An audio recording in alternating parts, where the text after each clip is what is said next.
공 실장이 김선재에게 다 말해버렸습니다. 20년 전 자기가 바꿔치기 한 아기들의 진실을요.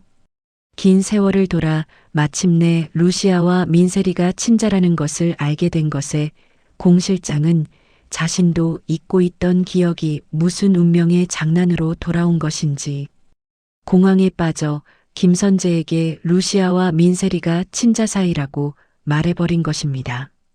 김선재는 루시아의 아이라면 자신의 아이라는 것도 알고 있었습니다.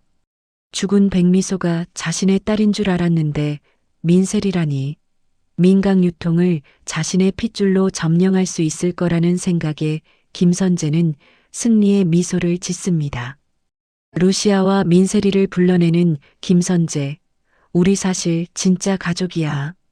어이없는 발언에 루시아와 민세리는 모두 황당해하지만 그가 내미는 친자 검사지에는 루시아와 민세리의 친자가 일치한다는 활자가 또박또박 찍혀 있습니다.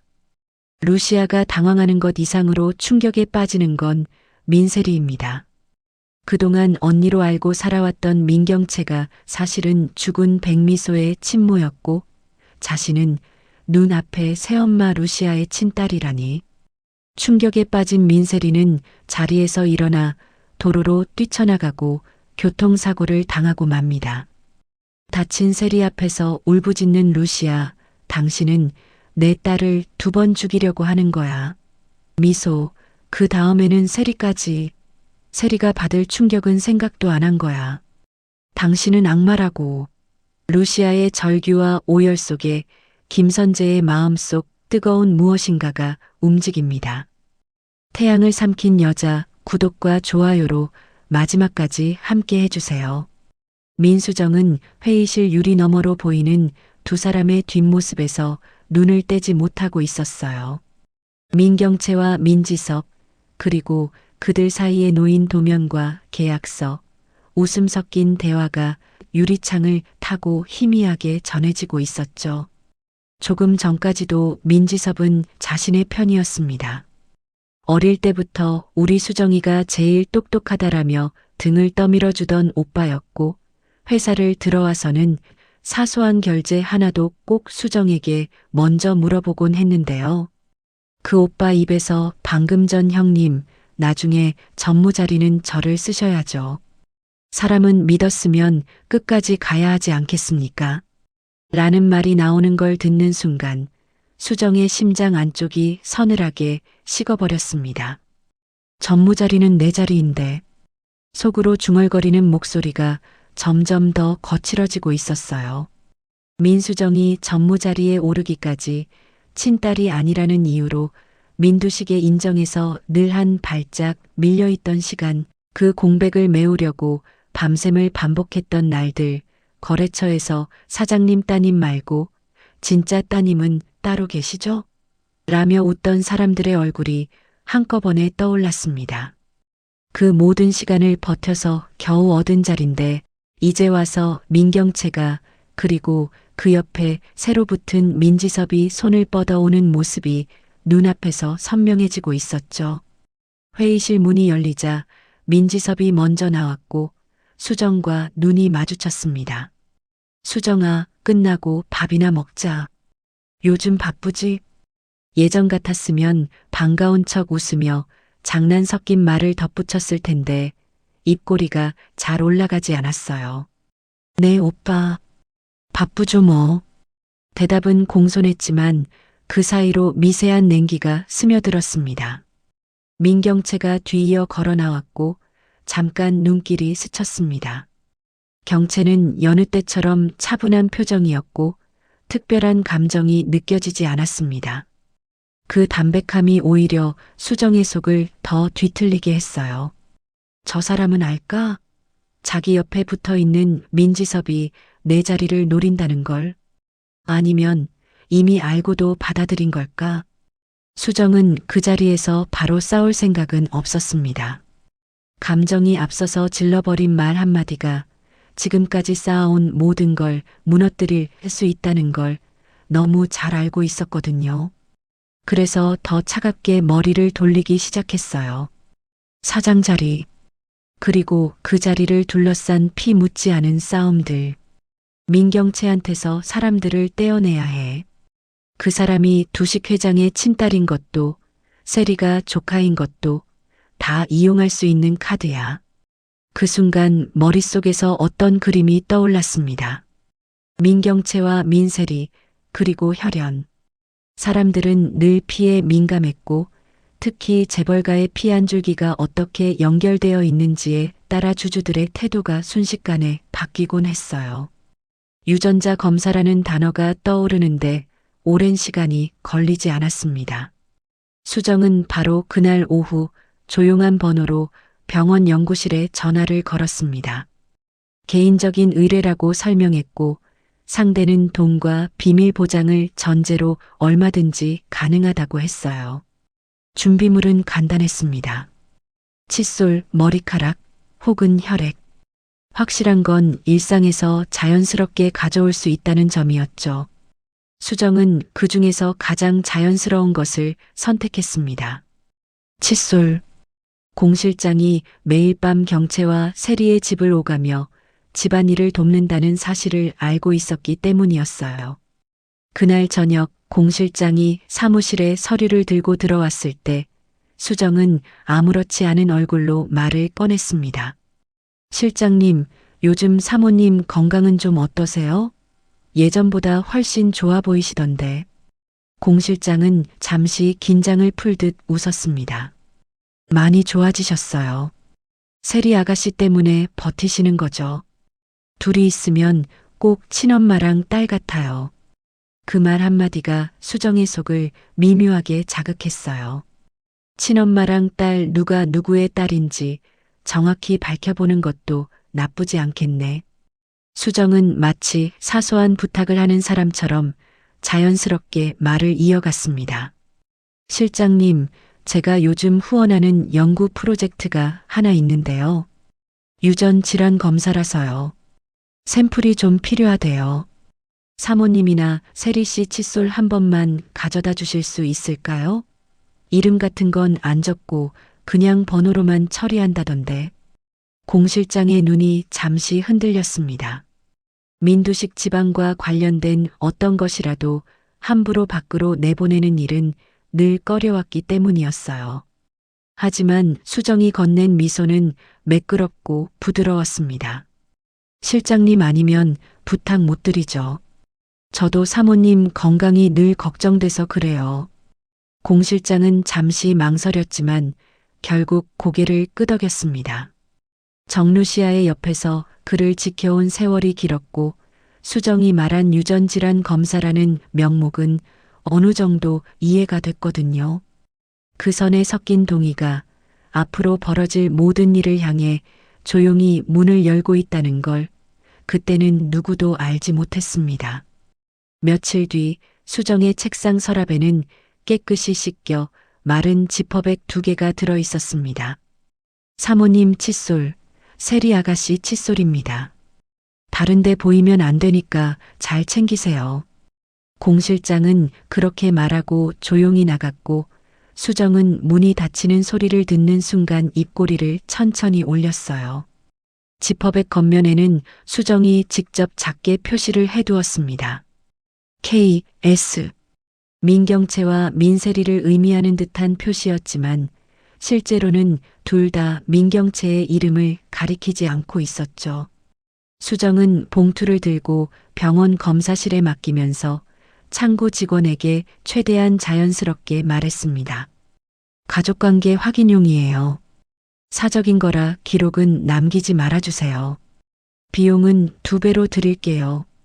검사 결과가 나오기까지 며칠이 걸렸고 그동안 수정은 일부러 아무렇지 않은 얼굴로 회사 생활을 이어갔습니다. 회의에서 경채와 눈이 마주쳐도 웃으며 의견을 내고 전무로서 할 일을 빠뜨리지 않았어요. 겉으로 드러나는 모든 것이 매끈하게 돌아갈수록 속에서 꿈틀대는 불안과 기대는 더 강하게 엉켜갔습니다. 드디어 결과지가 도착하던 날 수정은 봉투를 받은 순간 묘한 쾌감을 느꼈습니다. 이 종이 한 장이 누군가의 인생을 통째로 흔들 수 있다는 사실이 손끝을 통해 전해지고 있는 듯 했어요. 그러나 봉투를 뜯어본 사람은 수정이 아니었습니다. 복도를 지나가던 공 실장이 우연히 그 봉투를 보게 되었고 발밑이 흔들리는 것 같은 불길한 예감에 사무실 문을 닫고 홀로 결과지를 펼쳐들었죠. 민세리 정루시야. 친자관계 성립. 단 4줄 남짓한 문장이었지만 공 실장의 손이 덜덜 떨리기 시작했어요. 오랫동안 안쪽 깊은 곳에 묻어두었던 기억이 억지로 끌려 나오는 것처럼 머리가 지끈거렸고 가슴이 답답해졌습니다. 자신이 알고 있던 사실과 이 종이가 말하는 진실이 서로 정면으로 부딪히고 있었거든요. 세리 아가씨는 사장님의 딸이었는데 공 실장은 속으로 중얼거리며 의자 등받이에 몸을 기대려 했지만 허리에 힘이 들어가지 않았습니다. 민경채가 아이를 낳던 그날 응급 상황, 숨을 쉬지 못하던 아기, 그리고 겨우 기억 속 한 귀퉁이에 남아있는 구급차의 붉은 불빛이 뒤엉켜 떠올랐습니다. 오랫동안 잊고 지내려 했던 장면들이 이제는 잊혀지지 않은 채로 되살아나려 하고 있었어요. 그리고 그 기억이 완전히 떠오르기 전에 공 실장은 이미 알고 있었을지도 모릅니다. 이 검사지 한 장이 앞으로 모두의 삶을 다른 방향으로 돌려놓을 거라는 것을 공 실장은 손에 쥔 검사지에서 눈을 떼지 못하고 있었습니다. 종이 위의 활자가 마치 살아 움직이는 것처럼 번져 보였고 숨을 깊게 들이마셔도 가슴이 시원하게 열리지 않았는데요. 민세리 정루시야. 친자관계 성립. 짧은 문장이었고 그 문장을 이해하는데 몇 초면 충분했지만 몸은 그 사실을 받아들이지 못하고 굳어버린 것 같았습니다. 공 실장은 천천히 의자에 기대려 했고 뒤로 젖힌 등받이에서 삐걱 소리가 났습니다. 그 소리가 신호처럼 들렸는지 오래전 봉인해 두었던 기억이 틈 사이로 새어나오기 시작했는데요. 스스로 밀어 올린 기억이 아니라 바닥에서부터 거품처럼 밀려 올라오는 기억이라 더 버거웠습니다. 20해 전 산부인과 복도는 밤인데도 시끄러웠습니다. 민경채가 진통을 호소하며 침대 난간을 붙들고 있었고 공 실장은 땀을 닦아주면서도 시계를 계속 확인했는데요. 민두식 회장은 해외 출장을 마치고 돌아오는 길이라며 몇 번이나 전화를 걸어 경채 곁을 단 한순간도 비우지 말라고 당부했고 공 실장은 그 말 하나에 온 신경을 집중하고 있었습니다. 출산은 생각보다 오래 걸렸고 경채는 힘이 빠져서 숨을 몰아쉬었으며 의료진은 아이가 나오기 직전까지 긴장한 눈빛을 놓지 않았습니다. 아기가 태어났을 때 누군가 딸입니다라고 말했고 그 순간 잠깐의 안도감이 공기를 채웠는데요. 그 안도감은 아기가 제대로 울지 못하는 소리를 듣는 동시에 산산이 부서졌습니다. 아기 가슴이 고르게 오르내리지 않았고 입술색도 푸르스름해 보였습니다. 의사는 호흡에 문제가 있는 것 같다고 했고 간호사는 산소 마스크를 가져오며 얼굴을 굳혔습니다. 공 실장은 그 옆에서 서류를 챙기고 수건을 정리했지만 손이 자꾸만 미끄러졌고 심장이 쿵쿵 내려앉는 느낌이 계속되었는데요. 병원으로 바로 옮기는 게 좋겠습니다. 여기 시설로는 안심이 안 됩니다. 의사의 말에 공 실장은 바로 준비에 들어갔습니다. 아이를 담요로 감싸 안았고 경채에게는 최대한 침착한 목소리로 응급조치 후에 대학병원으로 옮기는 것뿐이다라고 설명하려 했는데 말이 입 밖으로 나오기 전에 경채의 눈동자에서 공포가 먼저 읽혀졌습니다. 우리 애 괜찮은 거죠? 경채가 그렇게 물었고 공 실장은 제대로 답하지 못한 채 고개만 끄덕였는데요. 그 고갯지대는 자신보다는 상대를 안심시키려는 의지가 더 많이 섞여 있었고 사실에 대한 확신은 거의 없었습니다. 밤 공기는 생각보다 차가웠습니다. 공 실장은 품에 아기를 꼭 안고 병원 앞 도로로 나섰고 택시라도 잡아야겠다고 생각했는데요. 그때 멀리서 사이렌 소리가 들렸고 빨간 불빛이 번쩍이는 구급차가 보였습니다. 공 실장은 거의 반사적으로 팔을 흔들었고 구급차가 속도를 줄이자 운전석 쪽으로 달려갔습니다. 문이 열렸고 안쪽에서 신음소리가 들려왔습니다. 그 안에는 또 다른 산모가 누워 있었는데요. 얼굴은 창백했지만 눈은 또렷했고 힘겹게 숨을 고르면서도 배 쪽을 감싸쥐고 있었습니다. 그 사람이 정루시아였습니다. 저도 아이가 숨을 잘 못 쉬는 것 같아서요. 같이 좀 태워주시면. 공 실장의 목소리는 떨렸고 구급대원은 잠시 망설였지만 산모 상태를 확인한 뒤 자리만 조금 비켜주시면 가능하다고 했습니다. 그 짧은 대화 사이에도 공 실장의 시선은 계속 두 아기를 오가고 있었는데요. 루시아의 옆에는 이미 작은 담요에 감싸인 아기가 하나 놓여 있었고 그 아기는 조용했지만 호흡은 안정적이었습니다. 가슴이 고르게 오르내렸고 피부색도 크게 나빠 보이지 않았습니다. 반면 공 실장 품에 안긴 아이는 여전히 숨이 가쁘게 들락거렸고 몸이 축 늘어진 느낌이 강하게 전해졌습니다. 구급차 안은 좁았고 모두가 분주했습니다. 산모의 혈압을 재는 손, 약품을 준비하는 손, 무전으로 병원의 상태를 보고하는 목소리가 뒤섞여 있었는데요. 그 혼란 속에서 공 실장은 어느 순간부터 자신이 무엇을 보고 있고 무엇을 하려 하는지조차 분간이 되지 않았습니다. 아이가 숨을 자꾸 멎는 것 같네요. 누군가 그렇게 말했고 공 실장의 귀에는 그 한마디가 자꾸만 늘어져 들렸습니다. 숨을 멎는다, 멎는다, 멎는다. 정신이 흐려지려는 찰나 반대편에 누워있던 루시아의 아이가 작게 울음을 터뜨렸습니다. 그 울음소리가 유난히 또렷하게 들렸고 공 실장은 그 소리에 머리가 확 깨는 느낌을 받았는데요. 그때 마음속에서 아주 빠르게 그러나 너무 또렷하게 한 생각이 스쳤습니다. 살아있는 아이를 안겨주면 된다. 손이 먼저 움직였고 생각은 그 뒤를 따라갔습니다.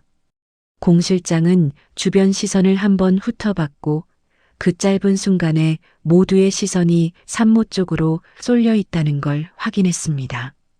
구급대원은 루시아의 혈압계를 조정하고 있었고 또 다른 대원은 무전에 집중하고 있었죠.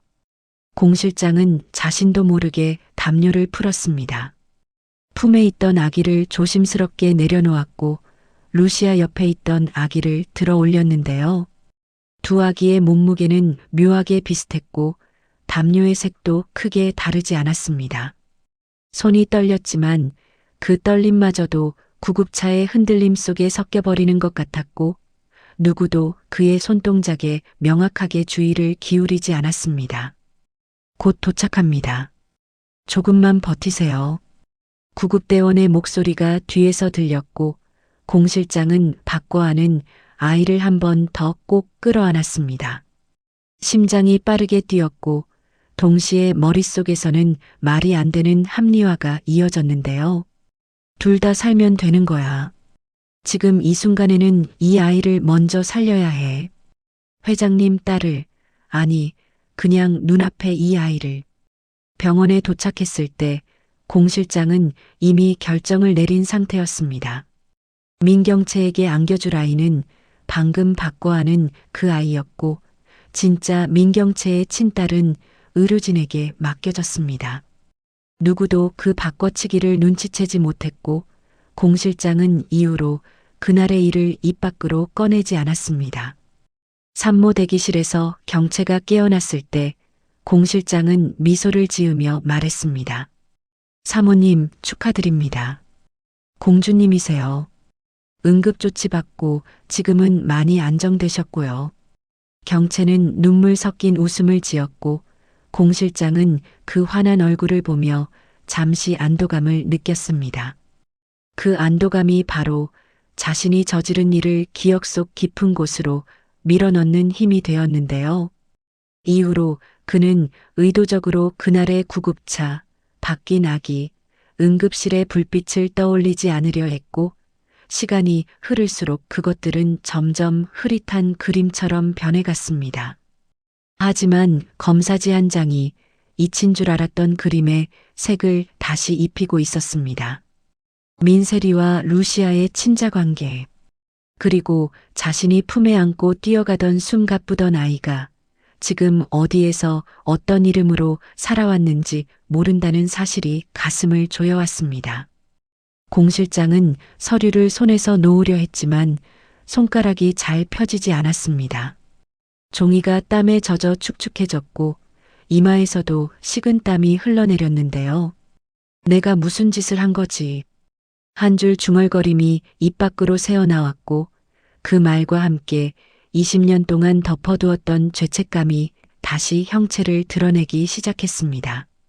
그러나 이 기억을 이제 와서 바로잡는 일이, 누군가의 삶을 또 한 번 뒤엎는 일이 될 거라는 생각이 뒤따라 들었고, 공 실장은 자리에서 쉽게 일어나지 못한 채, 검사지 위에서 눈을 떼지 못한 채 숨만 거칠게 골고 있었습니다.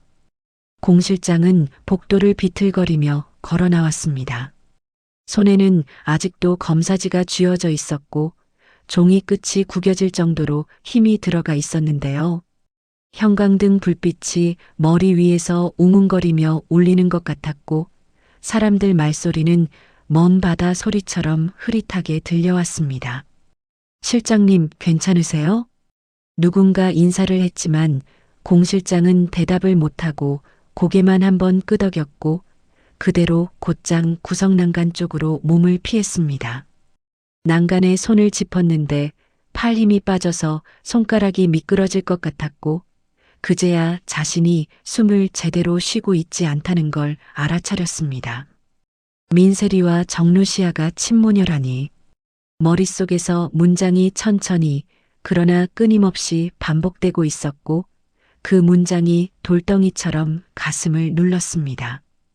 공 실장은 순간적으로 20년 전 구급차 안에서의 선택을 다시 떠올렸고 그날 자신이 바꿔치기 한 아이가 결국 루시아의 품으로 돌아와야 할 아이였다는 사실을 인정하게 되었는데요. 그 인정과 동시에 지금까지 민경채의 딸로 알고 키워왔던 세리의 존재가 자신이 만든 잘못된 자리 위에 서 있었다는 것도 깨닫게 되었습니다. 그때 뒤에서 묵직한 목소리가 들려왔습니다. 실장님, 어디 이렇게 멍하니 서 계세요? 공 실장은 반사적으로 몸을 돌렸고 복도 끝에서 김선재가 천천히 다가오는 모습이 보였습니다. 늘 정돈된 수트에 여유로운 미소를 걸고 다니던 사람이라 그를 보는 것만으로도 경계심이 먼저 올라왔는데요. 오늘은 그 미소가 유난히 얄미워 보였습니다. 변호사님, 공 실장은 힘없이 이름만 불렀고 선재는 그 눈빛을 흘깃 훑어봤습니다. 눈가가 새하얗게 질려 있었고 입술은 피가 다 빠진 듯 말라 있었고 손에는 구겨진 종이 한 장이 들려 있었는데요. 선재는 그 종이가 무엇인지 굳이 보지 않아도 대충 짐작이 되었고 그러면서도 모르는 척 천천히 다가왔습니다. 얼굴이 많이 안 좋으신데요. 누가 보면 큰일 난 줄 알겠습니다. 농담 반, 탐색 반인 말투였고 공 실장은 그 말에 가볍게 웃으려 했으나 목구멍에서 걸린 숨만 헛나왔습니다. 선재의 시선이 자연스럽게 공 실장의 손으로 내려갔고 그 손에 쥐어진 봉투 모서리가 살짝 보였습니다. 병원 로고와 검사센터 이름이 함께 찍혀 있었고 봉투는 이미 뜯겨 있었는데요. 검사 결과라도 나온 모양이네요. 선재는 일부러 담담하게 말했고 그 담담함 때문에 오히려 공 실장의 심장은 더 크게 요동쳤습니다. 아무것도 아닙니다. 변호사님 신경 쓰실 일 아니고요. 공 실장은 급히 봉투를 감추려 했지만 손이 제대로 움직이지 않았고 종이는 더 구겨져 버렸습니다. 선재는 그 모습을 지켜보다가 한 걸음 더 다가갔습니다. 실장님, 제가 아는 실장님은 웬만한 일에는 이렇게까지 안 흔들리는 분이셨는데요.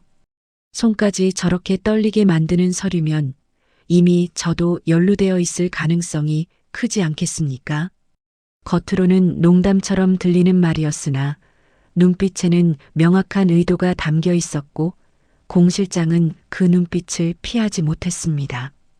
그동안 수없이 많은 비밀을 이 집안에서 지켜왔지만 오늘만큼은 어떤 비밀도 버텨낼 자신이 없었고 무너지기 직전에 툭 갔다는 생각이 들었습니다. 정말 아무것도 아닙니다. 공 실장은 한 번 더 부인하려 했지만 목소리가 너무 쉽게 떨렸고 그 떨림이 오히려 모든 것을 인정하는 신호처럼 들렸습니다. 선재는 더 묻지 않고 잠시 침묵했고 대신 주변을 한번 훑어봤습니다. 복도를 지나가는 직원들은 모두 바빴고 누구도 이 둘에게 주의를 기울이지 않았는데요.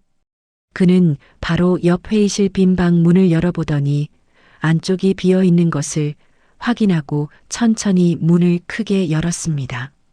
이야기라면 안에서 하시죠. 여기서 계속 그러고 계시면 지나가는 사람마다 한마디씩 묻고 갈 겁니다. 공 실장은 그 말에 잠시 더 버티고 서 있었지만 결국 선재가 건네는 시선에서 눈을 돌리지 못했고 검사지 봉투를 가슴에 꼭 끌어안은 채 회의실 안으로 들어갔습니다. 문이 닫히자 복도 소음이 한꺼번에 차단되었고 조용한 공간에 두 사람의 숨소리만 묵직하게 남았습니다. 선재는 의자 하나를 끌어와 공 실장 맞은편에 앉았습니다. 이제 천천히 말씀해 보시죠. 도대체 어떤 결과를 보고 이렇게까지 무너진 겁니까? 공 실장은 자리에서 한번 몸을 앞으로 숙였다가 다시 기대었습니다. 손에 쥔 봉투를 내려놓으려 했지만 막상 테이블 위에 올려놓는 순간 이 진실이 눈앞에 고정되는 것 같아서 더 두려웠습니다. 변호사님, 이건 제가 평생 묻어두려고 했던 일과 연결된 결과입니다. 입술이 바짝 말랐고 말을 꺼낼수록 목 안쪽이 뜨거워졌습니다. 한 번 말을 시작하면 멈출 수 없을 거라는 걸 본능적으로 알고 있었고 그래서 지금까지 입을 다물고 있었는데요. 검사지 한 장과 선재의 눈빛이 그 입을 열게 만들고 있었습니다. 민세리 아가씨와 정루시아 여사님, 이름을 부르는 것만으로도 공 실장은 숨이 막혔습니다. 둘이 친모녀라는 결과가 나왔습니다. 선재의 눈에 잠깐 빛이 스쳤습니다. 놀람인지 흥미인지 계산인지 한 번에 읽을 수 없는 빛이었지만 분명한 것은 이 정보가 그의 머릿속에서 급속도로 정리되기 시작했다는 점이었는데요. 친모녀라. 선재는 낮게 되뇌었고 그 한 단어에 공 실장은 자신이 알고 있던 20년의 역사가 뒤집히는 느낌을 받았습니다.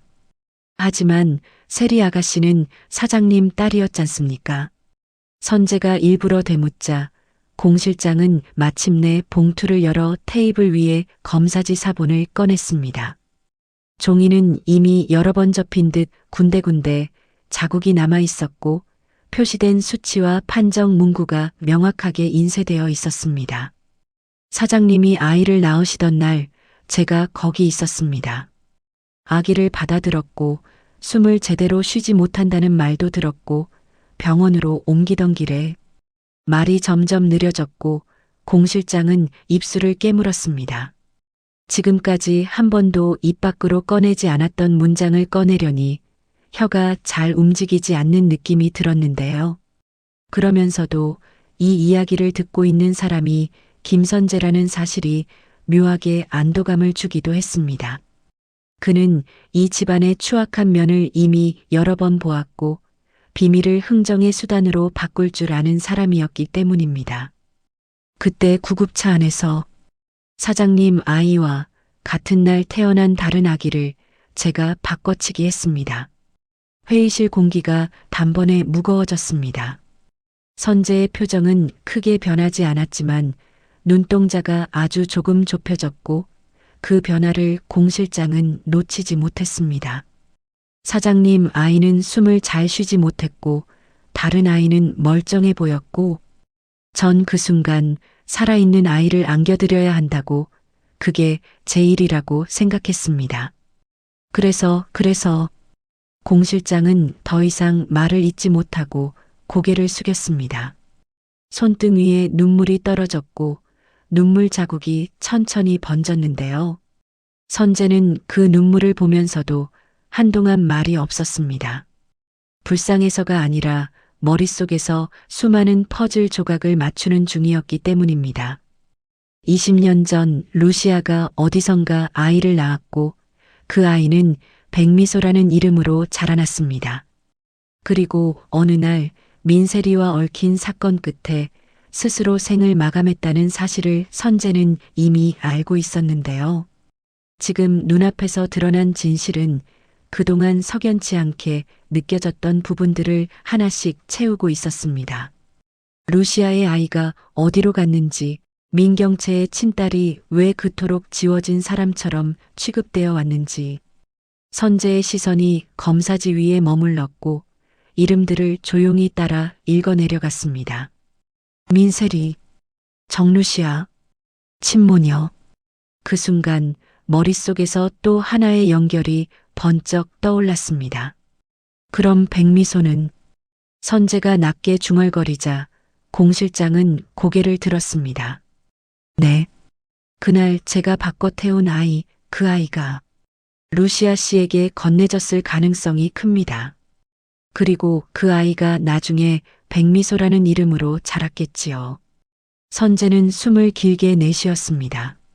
손가락이 테이블 위를 가볍게 두드렸고 그의 눈빛이 차갑게 가라앉았습니다. 그 안에는 충격과 함께 어떤 기묘한 기회가 함께 떠오르고 있었는데요. 루시아와 자신 사이에 있었던 과거, 헤어진 뒤 어디선가 아이를 낳고 사라졌다는 소문, 그리고 돌고 돌아 이 집안 안에서 서로의 아이들이 엮여버린 이 상황은 단순한 비극을 넘어선 하나의 무기가 될 수 있다는 생각이 들었습니다. 정리해보죠, 실장님. 선재는 목소리를 조금 낮추고 말을 이어갔습니다. 사장님이 낳으신 친딸은 결국 백미소가 되었고 루시아가 낳은 아이는 세리가 되었고 지금까지 모두가 반대로 알고 살아왔다는 거네요. 공 실장은 대답 대신 고개만 끄덕였습니다. 그 끄덕임은 자신에 대한 판결문에 도장을 찍는 행위처럼 느껴졌고 몸이 더 무거워졌습니다. 하지만 선재의 입가에는 아주 희미한 미소가 떠올랐습니다.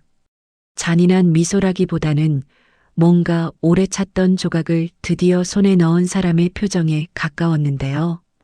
이 사실을 아는 사람은 지금 실장님과 저 둘뿐이죠? 선재가 물었고 공 실장은 또 한 번 고개를 끄덕였습니다. 그럼 잘 됐습니다. 공 실장은 그 말에 얼굴을 들었고 선재의 눈빛에서 묘한 빛을 읽었습니다. 그 빛은 위협과 보호 그리고 거래의 가능성을 동시에 품고 있었는데요. 실장님, 너무 걱정하지 마세요. 이 집안에서 비밀이란 건 어떻게 쓰느냐에 따라 죄가 되기도 하고 방패가 되기도 하니까요. 선재는 검사지를 조심스럽게 접어 봉투에 다시 넣었고 손가락으로 그 위를 한번 두드렸습니다. 이제부터 이 서류는 제가 관리하겠습니다. 대신 저와 끝까지 같은 편으로 서주셔야겠죠. 공 실장은 그 말에 눈을 감았다가 떴습니다. 이미 한번 무너진 마음이라 어디까지가 협박이고 어디까지가 구원인지 구분이 잘 되지 않았고 다만 지금 이 순간 누군가에게 이 진실을 떠넘기고 싶다는 욕망이 더 컸습니다. 어떻게 하실 겁니까? 힘이 빠진 목소리로 겨우 물었고 선재는 잠시 생각하다가 조용히 답했습니다. 가족끼리 식사를 한번 해야겠지요. 루시아 씨와 세리 양을 한자리에 모셔놓고요. 그 말 속에 담긴 의도를 공 실장은 완벽히 이해하지 못했지만 등줄기를 타고 식은 땀이 흘러내리는 느낌은 명확했습니다. 선재는 의자를 밀고 일어나면서 회의실 창밖을 바라봤고 유리 너머로 보이는 민강유통 사옥의 로고를 한참 동안 바라보다가 입꼬리를 아주 조금 올렸습니다. 자, 이제 진짜 가족 사진을 한번 찍어볼 시간입니다. 누가 누구의 자리였는지 제대로 돌려주는 척하면서 그의 눈빛에는 이미 계획이 움직이기 시작한 흔적이 서려 있었고 공 실장은 그 자리에서 더 이상 아무 말도 하지 못한 채 손에 남은 종이의 감촉만 멍하니 느끼고 있었습니다. 레스토랑 안쪽 가장 깊숙한 자리에 있는 프라이빗 룸은 바깥 홀과 다르게 묘하게 조용했습니다. 벽에는 은은한 조명이 켜져 있었고 둥근 테이블 위에는 와인잔과 커트러리가 정갈하게 놓여 있었는데요. 그 한가운데에 빨간 장미 한 송이가 유리 꽃병에 꽂혀 있었고 그 장미가 오늘 자리를 찡하는 것처럼 보이기도 했습니다. 먼저 도착한 사람은 루시아였습니다. 검은 코트를 의자 등받이에 걸어두고도 한동안 앉지 못하고 서서 방안을 둘러보았고 손가락은 의미 없이 클러치백의 금속 장식을 만지작거렸습니다. 이 자리에 오기까지도 마음이 편하지 않았는데 막상 들어와 보니 숨이 더 막히는 느낌이 들었는데요. 뭘 꾸미는 거야? 김선재 또 무슨 거래를 하자는 거냐고. 속으로 그렇게 중얼거리며 의자에 겨우 앉았고 그때 문이 다시 열리면서 세리가 들어왔습니다. 어머, 루시아 씨도 계셨네요. 세리는 일부러 평소처럼 밝은 표정을 지으려 했고 루시아를 보는 순간 미묘하게 어색한 기색이 스쳤으나 곧 지워버렸습니다. 두 사람 사이에는 이미 여러 번의 싸움과 오해가 있었고 서로를 향한 감정이 간단하지 않았지만 오늘만큼은 대놓고 부딪히기 싫었기 때문이었는데요. 세리 씨도 불렀나 보네. 루시아는 짧게만 대답했고 세리는 맞은편에 앉으면서 물 한 잔을 먼저 집어들었습니다.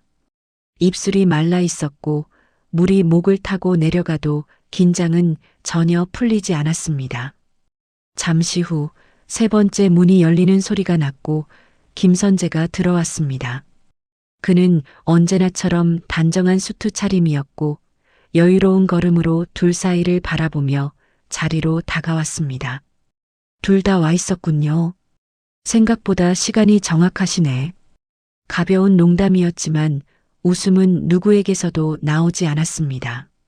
선재도 그걸 알고 있었는지 굳이 더 분위기를 풀려고 노력하지 않고 자리에 앉았고 와인병을 직접 들어 잔에 따라 주었습니다. 와인이 잔을 채우는 동안 세리의 시선은 잔 속에서 일렁이는 붉은색을 멍하니 바라보고 있었습니다. 오늘 이 자리가 왜 마련된 건지, 선재가 왜 굳이 둘을 따로 불렀는지 감으로는 어느 정도 짐작이 갔지만 막상 입 밖으로 이유를 듣고 싶지는 않았는데요. 이렇게 셋이 모여 앉은 건 처음이죠. 선재가 잔을 내려놓으며 말했습니다. 생각해보면 조금 이상하지 않습니까? 서로 이렇게 가까운 인연인데 정작 제대로 마주 앉은 적이 없다는 게. 루시아의 눈썹이 미세하게 찌푸려졌습니다. 가까운 인연이라니 그게 무슨 소리야? 당신이 무슨 말을 하려는지 모르겠는데 돌려 말하지 말고 용건만 말해. 선재는 그 반응을 예상이라도 한 것처럼 가볍게 고개를 끄덕였고 옆에 두었던 서류 봉투를 천천히 테이블 위로 올려놓았습니다. 하얀 봉투가 식탁 중앙에 놓이자 세리의 시선도 본능적으로 그쪽으로 향했습니다. 우리 이제 가족이에요. 진짜 가족. 선재가 그렇게 말했을 때 세리의 손이 살짝 움찔거렸습니다. 가족이라는 단어가 이 자리에서 나온다는 게 낯설었고 한편으로는 불길했습니다. 그 단어는 민두식 집안에서 늘 권력과 유산, 피를 둘러싼 싸움의 시작점이었기 때문인데요. 루시아의 반응은 훨씬 격했습니다. 뭐라고? 선재 씨, 이제 완전히 미친 거야? 우리가 무슨 가족이야? 목소리가 순간 높아졌고 테이블 위 잔이 살짝 흔들렸습니다. 그러나 선재는 전혀 당황하지 않았고 오히려 기다렸다는 듯 봉투를 열어 안에 있던 서류를 꺼냈습니다. 이거 좀 보세요.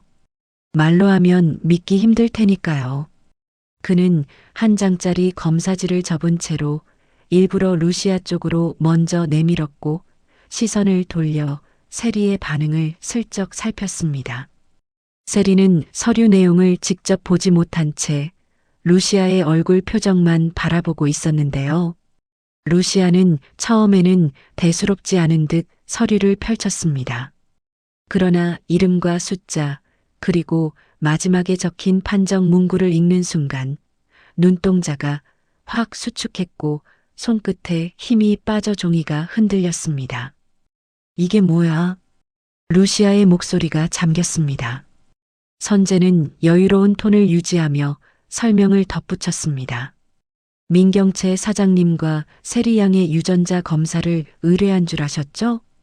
그런데 검사체가 민 사장님 칫솔이 아니었습니다. 정루시아 씨, 바로 당신 칫솔이었어요. 세리는 그 말을 듣는 순간 의자 등받이에 기대려던 허리가 굳어졌습니다. 몸 안쪽에서 설명할 수 없는 불쾌감과 공포가 동시에 차올랐고 손가락이 잔을 잡은 채 미세하게 떨렸습니다.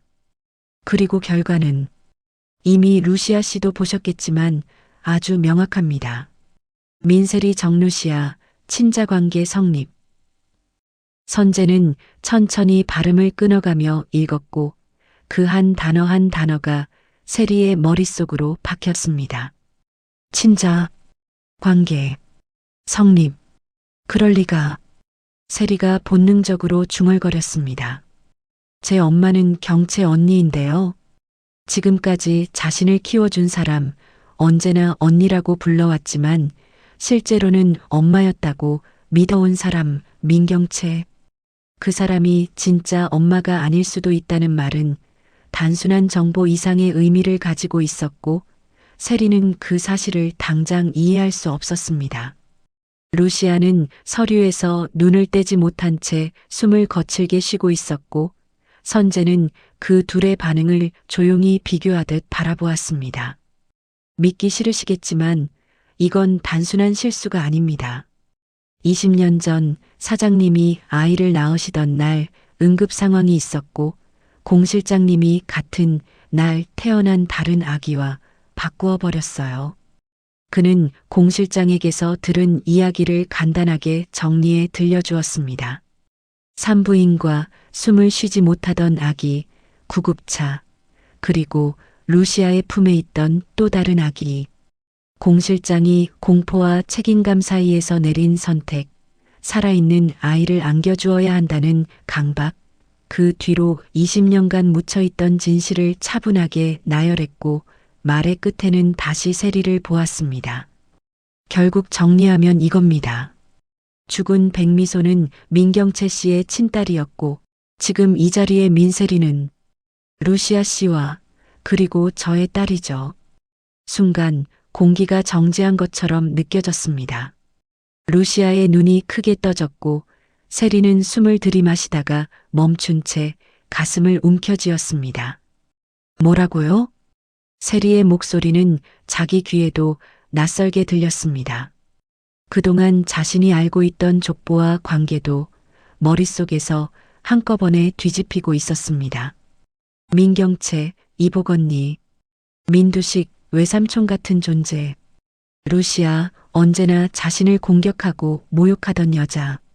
김선재, 늘 어딘가 계산적인 눈빛으로 자신과 언니를 쳐다보던 변호사. 그 이름들의 자리가 눈앞에서 뒤섞이고 있었고 세리는 그 혼란을 단번에 정리할 수 없었습니다. 세리야, 잠깐만. 지금 말한 건 그 사람이 하는 말은 루시아가 겨우 입을 열었고 손을 뻗어 세리 쪽으로 다가가려 했습니다. 그러나 세리는 그 손을 피했습니다.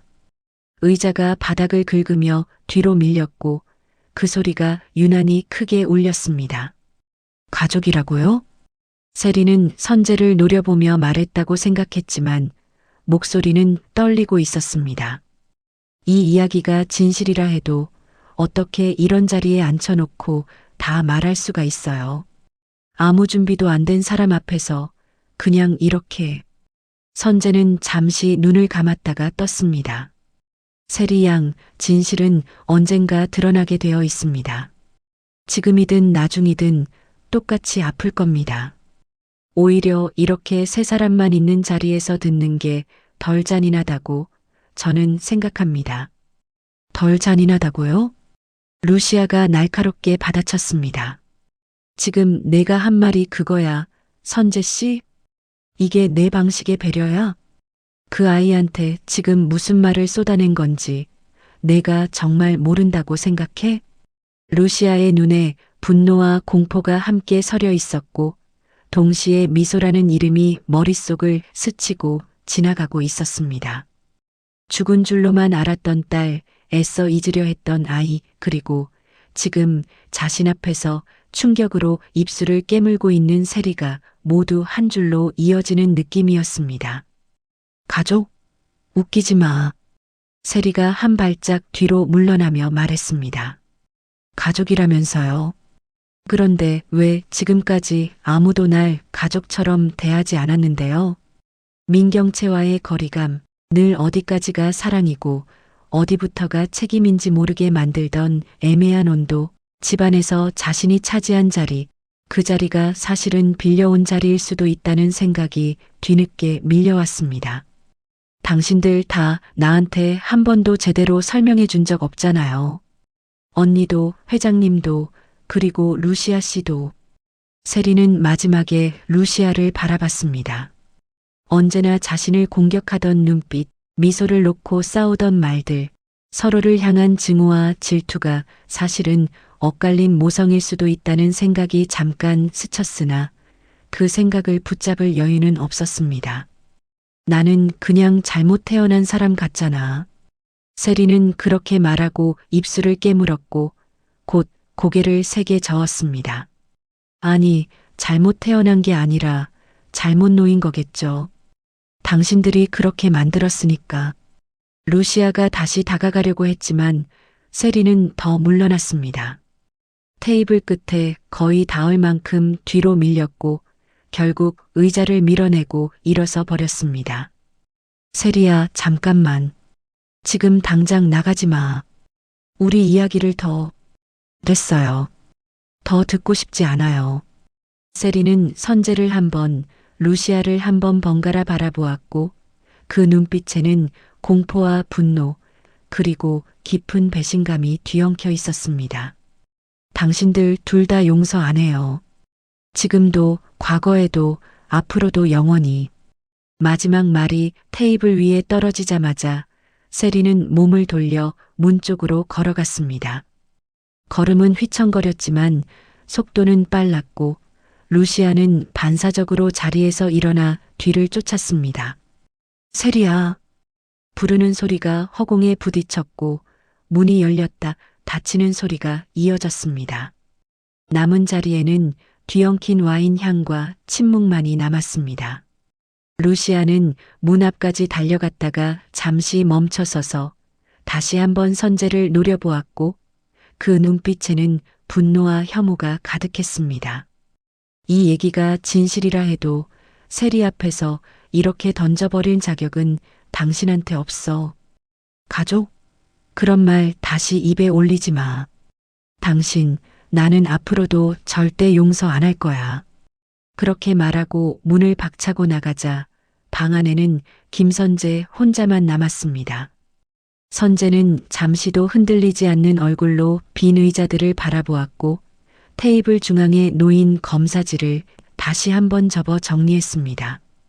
그래도 이제는 각자 자기 자리를 알게 됐네요. 혼잣말처럼 낮게 중얼거리고는 천천히 자리에서 일어났습니다. 이날 저녁이 모두에게서 되돌릴 수 없는 선을 하나 그어 놓았다는 사실을 그는 누구보다 잘 알고 있었고 그 선 너머에서 무엇을 더 움직일 수 있을지 이미 계산을 시작하고 있었습니다. 민세리는 레스토랑 문을 박차고 나와 거의 숨이 막힌 상태로 달렸습니다. 하이힐 굽이 인도 벽돌을 탁탁 울렸고 밤 공기 속으로 들이마신 숨은 제대로 끝까지 내려가지 않았습니다. 머릿속에는 방금 들은 말들이 뒤엉켜 떠다니고 있었는데요. 루시아가 친엄마라니, 김선재가 아버지라니, 백미소가 언니였고 그 언니 자리에 자신이 끼어들어 앉아 있었다는 이야기까지 어느 것 하나 제대로 붙잡고 생각할 수 없었고 그저 마음 한가운데에서 한 가지 감각만 뚜렷하게 올라왔습니다. 나는 잘못 놓인 사람이다. 빛이 번지는 차선이 눈앞에 아지랑이처럼 흔들렸고 신호등이 빨간색인지 초록색인지 구분조차 되지 않았습니다. 귀에는 붉은 와인잔이 부딪히던 소리와 선재가 또박또박 읽어내려가던 친자 관계 성립이라는 문장이 계속 맴돌았는데요.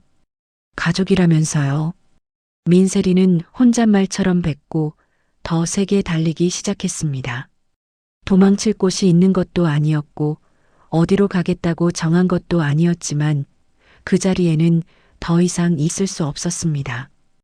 횡단보도 앞에 다다랐을 때 신호등이 깜빡이고 있었고 도로 위에는 헤드라이트 줄이 이어져 있었습니다.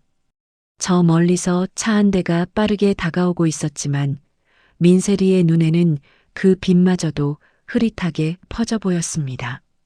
발걸음은 이미 차도를 향해 나가고 있었고 누군가 뒤에서 부르는 소리가 멀리서 울리는 것처럼 들렸습니다. 세리야. 루시아의 목소리였습니다. 문을 뛰쳐나와 숨이 찢어질 듯 달려온 루시아는 세리가 그대로 차도로 발을 내딛는 모습을 보는 순간 다리가 풀리는 느낌을 받았습니다. 안 돼. 하고 외치는 사이 경적 소리가 날카롭게 터졌고 브레이크 타는 소리와 함께 무언가 부딪히는 둔탁한 소리가 골목을 울렸습니다. 민세리의 몸이 공중으로 살짝 떠올랐다가 힘없이 도로 위로 떨어졌고 하얀 코트 자락이 천천히 퍼졌습니다. 루시아는 피가 멎는 것 같은 느낌을 참지 못하고 그대로 앞으로 몸을 던졌고 무릎이 바닥에 부딪혀도 아픈 줄 몰랐습니다. 세리야, 세리야, 눈 떠. 안 돼, 이러지 마. 민세리의 이마 한쪽에서 피가 흘러내렸고 입술 옆에도 붉은 자국이 번져 있었습니다. 눈은 반쯤 감겨 있었고 숨소리는 희미했으며 손끝은 힘없이 늘어져 있었는데요. 루시아는 떨리는 손으로 세리의 볼을 감싸 쥐었고 흔들리던 눈동자는 어느 순간 완전히 무너져 내린 사람의 눈으로 변했습니다.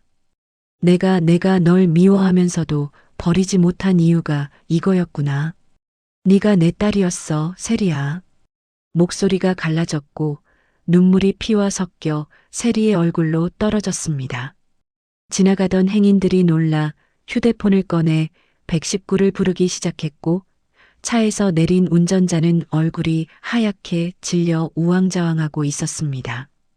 조금 뒤 다급한 사이렌 소리가 골목을 가르며 다가왔고 구급대가 바쁘게 들것을 내렸습니다. 루시아는 그들을 향해 울부짖다시피 말했습니다. 제발 살려주세요. 이 아이 내 딸이에요. 제발. 구급대원들은 침착하게 상태를 체크했고 산소 마스크를 씌우며 숫자들을 주고받았습니다. 의식 흐림, 호흡 약함, 두부 출혈 의심, 맥박 불규칙.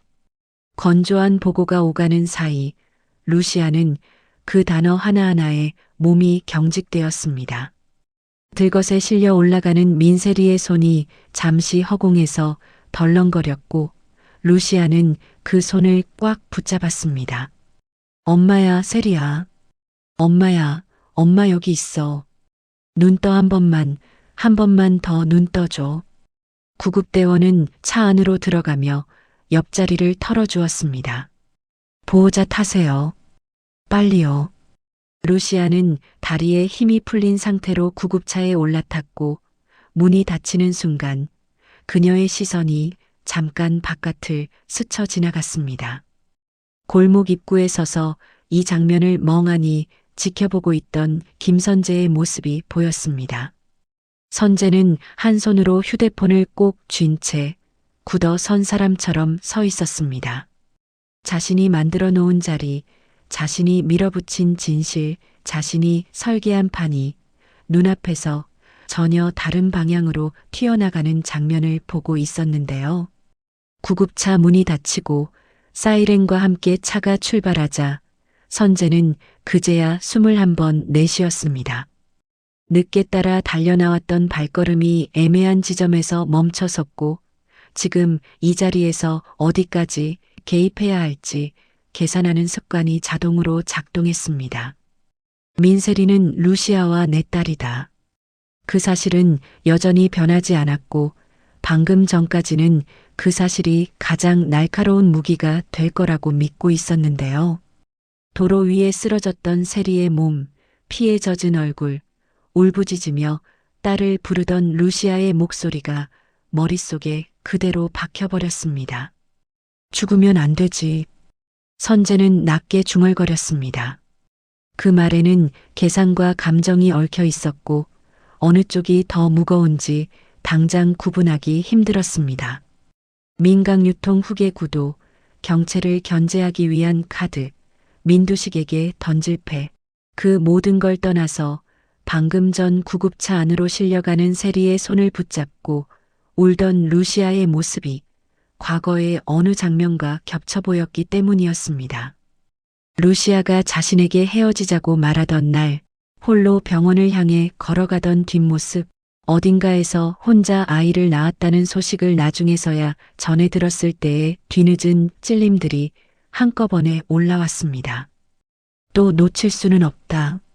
선재는 휴대폰을 꺼내 병원을 검색했고 구급차가 향했을 법한 응급센터 위치를 떠올리며 발걸음을 옮겼습니다. 이 상황을 통제하지 못하면 자신이 그동안 쌓아올린 모든 계산이 한순간에 무너질 수 있다는 두려움이 들었고 동시에 그 두려움 속에서 세리를 향한 이상한 보호욕 같은 것이 고개를 들고 있었습니다. 한편 구급차 안에서는 숨막히는 몇 분이 이어지고 있었습니다. 민세리는 산소 마스크를 쓴 채 여전히 눈을 감고 있었고 심전도 모니터가 불규칙한 파형을 그렸습니다. 루시아는 아이의 옆에 앉아 손등을 매만지며 계속 말을 걸었습니다. 미안해. 엄마가 미안해. 너한테 한 말들 다 취소할게. 네가 누구 딸이든 상관없다고 내가 그렇게 큰 소리 쳤으면서 왜 이렇게 늦게 알아본 거야, 내가. 눈물이 계속 흘러내렸고 코끝이 시큰거렸지만 멈출 수 없었습니다. 지금 이 순간에는 20년 동안 쌓여있던 원망과 질투, 오해와 분노가 아무 의미가 없었고 그저 눈앞에 이 아이가 숨을 쉬고 있다는 사실 하나만이 중요했습니다. 세리야, 엄마야. 한 번만 듣고 가. 엄마가 너 사랑해. 정말 많이 사랑해. 구급대원은 잠깐 루시아를 바라보았고 조용히 시선을 돌렸습니다. 이런 고백이 아이에게 들릴지 의학적으로 설명할 수 있는지는 중요하지 않았고 그 울음과 말들이 이 공간의 공기를 바꾸고 있다는 것만은 분명했습니다. 병원에 도착하자 응급실 문이 급하게 열렸고 의료진이 세리를 데려갔습니다.